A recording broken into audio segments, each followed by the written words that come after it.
Roman Reigns est l'un des plus grands de tous les temps et il est peut-être le plus grand de la génération actuelle de la WWE. Il est l'un des visages du business. Il est le champion du monde pour une raison, le World Heavyweight Champion en anglais. Et pour arriver à ce stade, il a dû affronter de nombreux superstars et on a créé des rivalités avec certaines. Du coup, dans cette vidéo, on va parler de ses plus grands rivaux. Bon, on va d'abord commencer par la Bloodline, éliminer direct parce que si je parle de la Bloodline, il y a tellement de membres que chacun pourrait être un rival dans cette vidéo. Et on va pas faire ça. Je vais juste parler de deux membres qui peuvent être parmi les plus grands rivaux. Et non, c'est pas Solo. Du coup, en 2022, Sami Zayn a rejoint la Bloodline. Et ça crée l'une des histoires l'une des meilleures histoires de la Bloodline. Même peut-être le meilleur arc de la Bloodline. Donc l'arc Sami Zayn. Où là, Sami Zayn, il a trahi Roman Reigns au Royal Rumble parce qu'il ne pouvait pas supporter le fait que la Bloodline tabassait Kevin Owens. Et Kevin Owens, c'est son meilleur ami. Parce que oui. Et ça a créé une énorme rivalité qui a fait créer deux, plusieurs matchs qui étaient quand même incroyables en 2023. Genre le match à Elimination Chamber, Roman Reigns Sami Zayn, qui est un classique. Le main event de la première nuit de WrestleMania. Le match à Night of Champions, qui était pour clôturer la rivalité. Donc Kevin Owens et Sami Zayn contre Roman Reigns et Solo. Où dans ce match, Jimmy Uso a trahi Roman Reigns. Et ça a créé ça a recréé une autre rivalité qui est Jey Uso contre Roman Reigns qui a débuté en 2020. Et lui, c'est un des plus grands rivaux de Roman Reigns aussi. Parce que la rivalité entre Roman Reigns et Jey Uso, c'est peut-être la meilleure rivalité de Roman Reigns. Jey Uso est peut-être le meilleur rival de Roman Reigns, si c'était pas pour les autres. Mais de la Bloodline, c'est vraiment lui. Jey Uso, c'est le cœur de la Bloodline. Le cœur de l'histoire de la Bloodline. Parce que oui, je parle des deux rivaux qui sont Jey Uso et Sami Zayn. Durant la carrière de Roman Reigns, il y a toujours un gars qui est comme une aiguille dans le pied de Roman Reigns. Genre, il revient tout le temps. Chaque fois que Roman Reigns est un peu à l'aise, il y a toujours ce type qui revient. Ce type, c'est Kevin Owens. Roman Reigns et Kevin Owens font une rivalité vraiment violente. Genre, en 2017 déjà, au Royal Rumble, ils se sont affrontés dans un match sans disqualification qui est vraiment extrême. Puis la rivalité a vraiment pris un autre niveau en 2021 et en 2023. 2023 un peu moins, mais c'est surtout en 2021. Parce que 2023 c'est lié à la rivalité avec Sami Zayn. Mais 2021 là, Kevin Owens c'est le premier qui s'est vraiment levé contre la Bloodline. Genre Roman Reigns après avoir tabassé Jey Uso et Drew McIntyre aussi vite fait, il s'est occupé de Kevin Owens, c'est sa vraie première défense. Sa vraie première rivalité hors Bloodline. Du coup oui, Kevin Owens et Roman Reigns, c'était le match au Royal Rumble, il était sauvage. Au point où Roman Reigns a dû renverser Kevin Owens avec une voiture de golf. C'est une dinguerie ça. Du coup, oui, pour moi, Kevin Owens c'est l'un des plus grands rivals de Roman Reigns. La réalité, vraiment, c'était super violent. Et en 2023, quand Roman Reigns balançait Kevin Owens sur les escaliers, ça, je trouve que la WWE est partie un peu trop loin. Ouais, pour moi, ça, c'était trop loin. Et ben oui. Et Kevin Owens est aussi lié à la fin de la Bloodline, parce qu'il était aussi là à WrestleMania. Tout comme Jey Uso et Sami Zayn qui ont aidé Cody Rhodes à battre Roman Reigns. Du coup, oui, Kevin Owens, c'est vraiment le type qui se battait le plus contre la Bloodline. Peut-être la rivalité la plus surcotée de la WWE, Roman Reigns et Brock Lesnar. Parce que oui, la rivalité a très bien commencé à WrestleMania 31 avec un classique. Le match, vraiment, il était incroyable. Puis, ils ont eu que des mauvais matchs. Ça, faut être honnête. Tous les autres matchs, à part WrestleMania 31 et le dernier, c'était pas très bon quand même. Et oui, la rivalité était trop forcée. Genre, ils faisaient genre Roman Reigns et Brock Lesnar, c'était les plus grands rivaux de cette génération. La plus grosse rivalité de tous les temps. Mais non, c'était juste le John Cena Randy Orton actuel en fait. La rivalité que la WWE essaie de nous pousser, essaie de nous forcer. Du coup, non. Pour moi, Brock Lesnar n'est pas le plus grand rival de Roman Reigns, je suis désolé. Mais leur match à SummerSlam en 2022, pouf, le Last Man Standing, c'est vraiment un, un banger. 5 étoiles, pour moi 5 étoiles. Un classique. Mais oui, pour moi, Roman Reigns et Brock Lesnar, ils ont eu une bonne. La rivalité était bonne pour l'aura et tout. En termes d'aura, ouais, c'est bien. Mais en termes de match, c'est pas trop ça, hein. Surtout le match à WrestleMania 38, je déteste ce match. Vraiment, je déteste ce match. Je sais pas pourquoi, mais j'ai une haine envers ce match. Mais ouais, Brock Lesnar est l'un des plus grands rivaux de Roman Reigns parce que la WWE nous a forcé. Maintenant qu'on a fait la rivalité la plus surestimée, on va parler de celle qui est la plus sous-estimée pour moi. La rivalité de Roman Reigns la plus sous-estimée et même l'une des plus sous-estimées de la WWE parce elle a été faite dans une période où la WWE était en chute. Et c'est la rivalité avec Braun Strowman. Parce que moi j'ai vécu cette rivalité parce que c'était vraiment le moment où je regardais le plus de catch et c'était violent. Je crois, le moment où Braun Strowman a tabassé Roman Reigns dans les vestiaires, j'ai jamais vu un catcheur se faire autant tabasser de ma vie. Je crois. Je crois que j'ai jamais vu ça. C'était un massacre. Au point, il a retourné l'ambulance, mais wesh. Et même Roman Reigns, hein, il a foncé sur Braun Strowman avec le camion d'ambulance. Mais qu'est-ce que c'est que ça? C'est une dinguerie. Cette rivalité, c'est l'une des rivalités les plus violentes de l'histoire pour moi. Alors que c'était l'ère PG, l'ère en family friendly, quoi. Et ils ont fait une rivalité aussi violente. Du coup, pour moi, oui. Braun Strowman, et même en 2018. 2018, ça allait pas. La rivalité avec le Shield et tout, c'était moyen. Mais je trouve quand même que Braun Strowman est l'un des plus grands rivaux de Roman Reigns. Pour moi, Braun Strowman est un meilleur rival de Roman Reigns que Brock Lesnar. Personnellement, je trouve.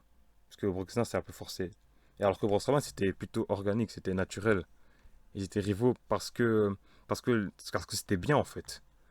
Parce que oui, Braun Strowman est l'un des plus grands rivaux de Roman Reigns. Je m'en fous de votre avis, c'est mon avis. Avant de parler des deux dernières rivalités, je vais passer d'abord à quelques mentions honorables qui sont Edge en 2021, ça allait, c'était une plutôt bonne rivalité. Daniel Bryan, Daniel Bryan et Roman Reigns ils ont fait des très bons matchs. Déjà en 2015 à Fastlane, puis en 2021 le match à WrestleMania déjà, à Fastlane encore en 2021, et même le dernier match de Daniel Bryan à WWE c'était contre Roman Reigns. Et ils ont fait un excellent match. Du coup, oui, pour moi, Daniel Bryan est l'un des plus grands rivaux de Roman Reigns. Il y a aussi Bray Wyatt. Déjà, la rivalité avec le Shield en 2014. Le match Wyatt Family contre Shield, c'était magnifique. Puis, ils ont eu une autre rivalité en 2015 qui a fini dans la cage et une SL. C'était violent. Le Spear, surtout, il était waouh. Il y a aussi John Cena. John Cena en 2017 et 2021, quand même. C'est quand même l'un des plus grands rivaux de Roman Reigns. C'était un passage de la torche, entre guillemets. Ouais. Et aussi, pas encore ce stade, mais peut-être s'ils ont un autre match à l'avenir, CM Punk pourrait être là. Peut-être, hein. Je dis juste peut-être CM Punk pourrait atteindre ce stade. Et aussi Solo Sikoa, si la rivalité continue, parce qu'en ce moment j'ai l'impression qu'ils vont peut-être recommencer cette rivalité avec Roman Reigns qui voudrait reprendre Solo dans la Bloodline. Je sais pas. Il y a aussi Drew McIntyre, vite fait, en 2019 et surtout en 2022 pour Clash at the Castle. AJ Styles en 2016, la rivalité était plutôt bonne, je trouve. Randy Orton, vite fait. Et ouais, je crois que c'est tout, hein. Et maintenant, on va parler des deux derniers rivaux qui sont pour moi les deux plus grosses rivalités de Roman Reigns. All roads lead to Roman. Roman Reigns et Cody Rhodes, vraiment la rivalité est légendaire. Déjà, oui, même si euh, elle est plutôt récente, je trouve déjà qu'elle est légendaire. Parce que ce double match WrestleMania 39 et WrestleMania 40, ces deux matchs sont incroyables. Cody Rhodes, c'est vraiment le rival que la WWE. On dirait que la WWE cherchait un rival parfait pour Roman Reigns. C'est comme si John Cena cherchait son edge. Bah, Roman Reigns, son edge, c'est Cody Rhodes. Du coup, pour moi, oui, Cody Rhodes, c'est peut-être le plus grand rival de Roman Reigns. Même si on attend quand même le troisième match pour confirmer ça. Parce il faut un troisième match. Le troisième match, il le tease depuis super longtemps. Et là, maintenant, il est temps. WrestleMania 44, peut-être. Peut-être un match sans titre. Parce que moi, j'espère le troisième match, il n'y aura pas de titre en jeu. Comme ça, après, c'est vraiment deux hommes. Les deux, ils se détestent. Et ils veulent savoir qui est le meilleur. C'est comme, en fait, c'est le Stone Cold Rock de la nouvelle génération pour moi. Roman Reigns, Cody Rhodes. Et voilà, pour moi, Cody Rhodes est peut-être le plus grand rival de Roman Reigns. Ah, même si à cause de l'autre, c'est pas le cas, c'est quand même en deuxième place. Mais Cody Rhodes pourrait devenir, grâce au troisième match, le plus grand rival. À Survivor Series en 2012, le Shield a débuté et ils ont attaqué Ryback. Quand on les a vus, on se disait, mais qui sont ces sauvages? C'est la nouvelle Nexus ou Mais ces trois-là sont avérés être vraiment les trois futurs de la WWE. Les trois, les trois leaders de la prochaine génération. L'excuse pour la génération perdue des années 2010. Que oui, Roman Reigns, Dean Ambrose et Seth Rollins, trois frères, leur équipe a duré 2 ans parce qu'ils ont eu des matchs incroyables. C'était vraiment, je pense que c'était les catcheurs les plus populaires à cette époque-là. Tout le monde les adorait. C'était les plus cool, les plus badass.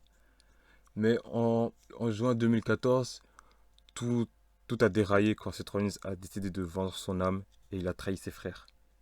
Et ça a créé l'une des plus grandes rivalités de cette génération. Peut-être la plus grande rivalité de la nouvelle génération de la WWE. Roman Reigns et Seth Rollins. Depuis 2014 jusqu'à maintenant, ils se sont pas arrêtés de se détester. Parce que même si, parce que oui, Roman Reigns il a dit que même si ils ont refait équipe et tout, il a jamais pardonné Seth. En 2010, 2016, 2017, 2018, ils ont refait le Shield, mais c'était pas pareil comme avant parce que Seth Rollins a planté un couteau dans le dos. Et c'est même ça qu'a fait que Roman Reigns est devenu un mauvais. C'est pour ça qu'il maltraite sa famille et qu'il a peur de. Et qu'il veut tout le temps être reconnu. Parce que c'est ce couteau dans le dos que Seth Rollins l'a planté, ça l'a planté vraiment profondément et ça l'a défoncé, quoi. Ça l'a rendu fou, obsessif et tout. Que oui. C'est Seth Rollins qui a créé ce monstre qui est Roman Reigns. Et maintenant, Seth Rollins essaie de faire une rédemption et de corriger ses erreurs en détruisant le monstre qui est Roman Reigns. C'est pour ça que ces deux-là se détestent. Surtout, la rivalité en 2022, elle était magnifique. La route vers le Royal Rumble en 2022. C'était peut-être ma partie préférée de la Bloodline. C'était magnifique. Du règne de Roman Reigns, je voulais dire. À part Cody Rhodes et Jey Uso, c'est vraiment cette rivalité qui, a, qui était incroyable.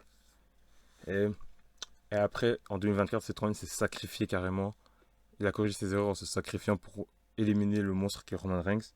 Même si malheureusement Roman Reigns est quand même revenu au sommet, bizarrement. Seth Rollins, il déteste Roman Reigns et les deux se détestent. Ils devaient s'affronter à WrestleMania 42, mais malheureusement à cause de la blessure de Seth Rollins, ils n'ont pas pu. Du coup, j'espère qu'ils s'affronteront plus tard. Mais ça, c'est une garantie. Que le veuille ou non, Roman Reigns et Seth Rollins, c'est une destinée. Ils s'affronteront à WrestleMania un jour. Peut-être WrestleMania 43 si le Rock n'est pas là. Parce que ce match, vraiment, ça doit main eventer WrestleMania. Ça, c'est sûr. Que oui, pour moi, Seth Rollins est le plus grand rival de Roman Reigns pour l'histoire et pour toutes ces choses. Parce que vraiment, c'est incroyable, c'est du pic en fait, c'est pic. Meilleure rivalité. Peut-être la meilleure rivalité de cette génération, comme j'ai dit. Du coup, oui, pour moi, les plus grands rivaux de Roman Reigns sont Kevin Owens, Seth Rollins, Braun Strowman, Brock Lesnar, Cody Rhodes, Jey Uso et Sami Zayn. C'est vraiment eux les plus grands rivaux de la carrière de Roman Reigns.